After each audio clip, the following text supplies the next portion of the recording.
Hi, my name's Storm. I am a senior at the College of Charleston. I study psychology and neuroscience. Yeah, that's mainly me. I work in food and bev in my spare time. I have a cat and a dog. They're pretty cool. They don't get on my nerves. But yeah, that's pretty much what I do. I like to play video games and I like to watch TV in my spare time, plus I take some photography. Okay, so the TED Talk I watched was by Carol Susan Dewck. I think I'm pronouncing Dewck right. Anywho, she has this fixed mindset theory and this growth theory that eventually influenced other researchers. Some famous ones to mention are O'Keefe, who has a really good paper that I read in a cognitive class at the College of Charleston. So basically, her theories are more focused into challenging problems, like how we react to challenging problems. So those with a growth mindset who may not always get the right answer, may not always seek perfection, those people who get the wrong answer and aren't devastated by it, but want to try again and have this this challenging mindset of wanting to do better, end up creating more neural pathways due to the challenge or the problem ahead. And the issue with the fixed mindset, or if you mainly it's when you get the answer wrong and you don't get the correct answer. Then the issue comes at hand of those that have the fixed mindset aren't, they like dread failure pretty much, and they end up taking a lot of the criticism and a lot of the blame. And then the research she's inspired has shown that a lot of people who have like a very fixed mindset, especially on career goals and things like that. I know O'Keefe's paper talked about this a lot, but they end up just quitting. They're done. They don't want to do it anymore. It's not meant for them. They're a failure and they have these irrational ideas.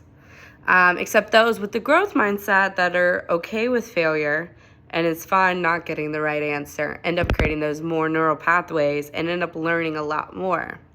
So the argument is to not pigeonhole yourself with your mindset either, that failure is inevitable, and through that failing and then trying again, you actually learn a lot more and you recall a lot more.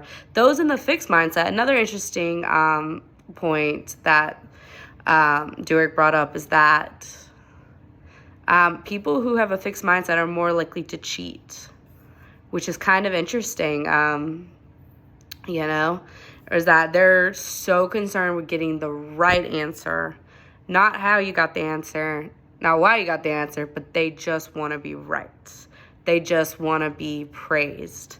And so her whole TED Talk is called The Yet or Not Yet. And it talks about praising not the correct answer and getting something right, but the progress to get there.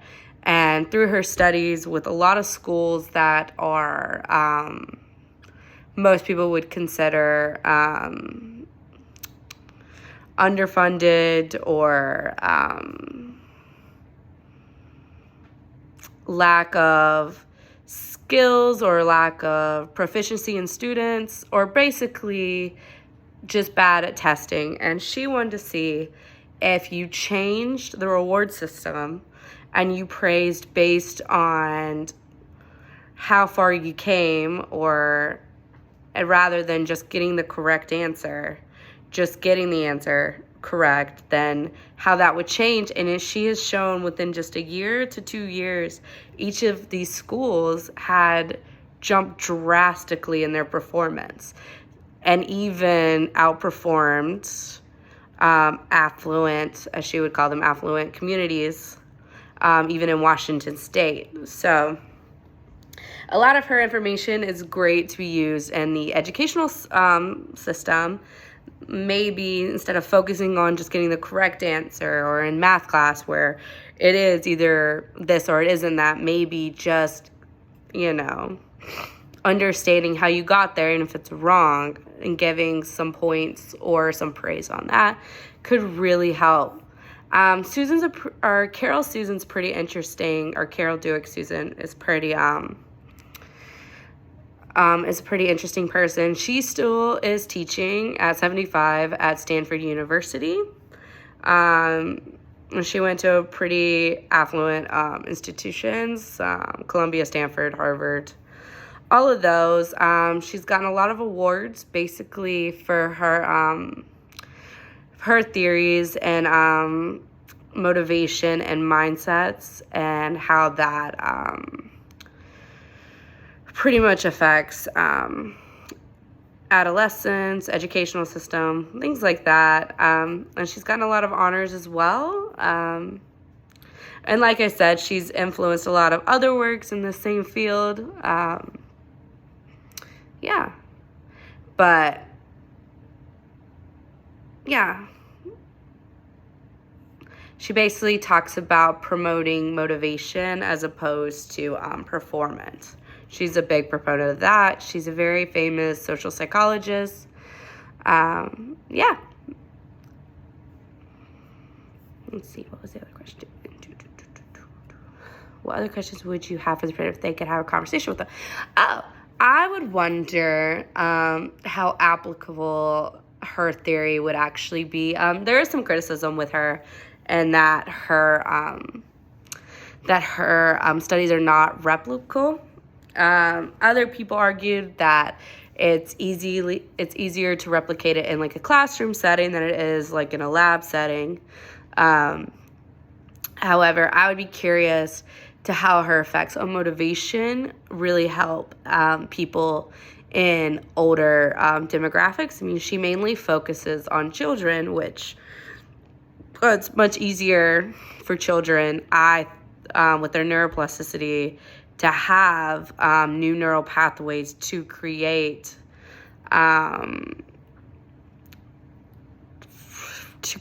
more neural pathways. I mean, it's a lot easier for them. So I would be curious to how that would affect people with depression, so to say, or anxiety, or someone in college with a more demanding course load, or someone that has a lot more stress related activities than someone, let's say like a child that may not experience stress, and maybe someone that has can that with someone with dementia who can't remember things, right? So how well does her growth mindset actually work in the aging population as opposed to children? So I mean, I think her work is groundbreaking in that it can start new studies, and we can start talking about creating new neural pathways through motivation and allowing people to fail. But how well does that work with the pressures of college, where you are graded based on a system, and that system is then calculated into a GPA, and that determines where you get to. So somewhere like college, where we know that people are going to have a fixed mindset, and they're going to want a 3.5 to a 4.0. How well does that really, how is changing your mindset and maybe not achieving perfection, how well does that actually, how accurate is that going to be in the real world, where everything's based on a number? So I personally don't see that applicable in everyday life when people are forced to be in a certain category, and it's not as lenient as if you're in as you are in kindergarten through 5th grade, where there is a learning process or a learning curve. But there's not that with adults. You're just expected to know it, and then if you don't know it, then oh well. So I think it's quite interesting, yet I don't think it's very applicable to adults. So that's the only thing I would have to argue about hers, is that she wouldn't be able to apply that in an adult learning situation. Yeah.